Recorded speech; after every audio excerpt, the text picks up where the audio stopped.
بسم اللہ الرحمن الرحیم۔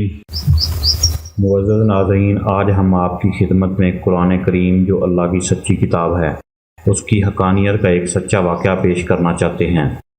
معزز دوستو، حضرت مولانا عطا اللہ شاہ بخاری رحمۃ اللہ علیہ، اللہ کریم ان کی لحد مبارک پر انوار رحمت کی بارش فرمائے۔ وہ ہندوستان میں رامپور کی جیل میں قید کی زندگی گزار رہے تھے۔ جیل کا عملہ قیدیوں کے کھانے کے لیے گندم لے کر آیا جس کا آٹا پسوانا تھا۔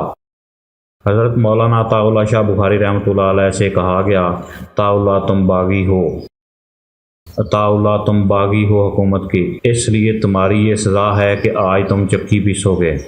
بخاری رحمۃ اللہ علیہ فرماتے ہیں، مجھے اس کام میں مزہ محسوس ہوا۔ میں نے رومال اتار کر رکھ دیا، وضو کیا اور بسم اللہ پڑھ کر چکی پیسنی شروع کر دی اور ساتھ ہی سورت یاسین کی تلاوت بھی شروع کر دی۔ بخاری رحمۃ اللہ علیہ کہتے ہیں کہ جب میں نے قرآن شریف کو سوز اور آواز سے پڑھا تو سپریڈنٹ جیل قریب ہی تھا۔ وہ دوڑتا ہوا آیا اور میرے پاس آ کر روتا ہوا کھڑا ہو گیا۔ اس نے جیل کا دروازہ کھلوا دیا، کہنے لگا، عطا اللہ تجھے تیرے نبی کی قسم ہے بس کر، اگر تو نے 2 آیتیں اور پڑھیں تو میرا جگر پھٹ جائے گا۔